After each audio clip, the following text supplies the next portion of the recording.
Samantala sa kaugnay na balita, ilang Pangasinense nagluluksa sa pagpanaw ng Santo Papa. Para sa detalye kasama natin, Idol Neil Moyano. 104.7 IFM Report.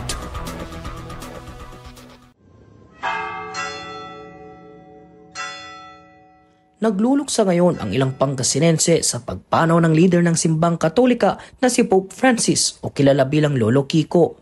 Ang Santo Papa ay kilala rin bilang People's Pope dahil sa pagiging malapit nito sa mga masa, dahilan kaya't mas tumatak ito sa puso't isipan ng ilang Pangasinenseng deboto.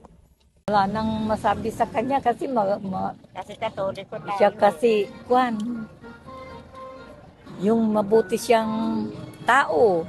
Nagdadasal niya ang mga lahat ng Pilipino.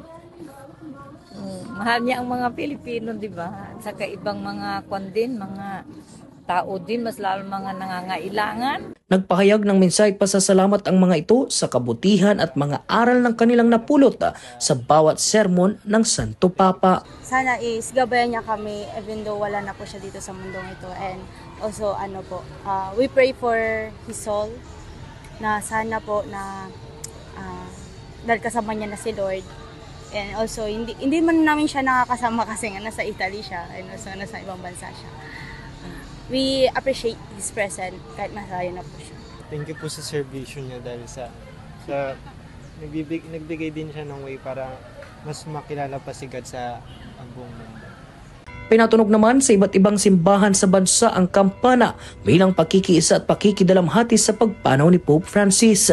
Sa bayan ng Binalonan, tumagal ng higit 2 minutong pagpapatunog ng kampana, hudyat at nangangahulugan ng paghihimok sa bawat isa na ipanalangin ang pumanaw na Santo Papa.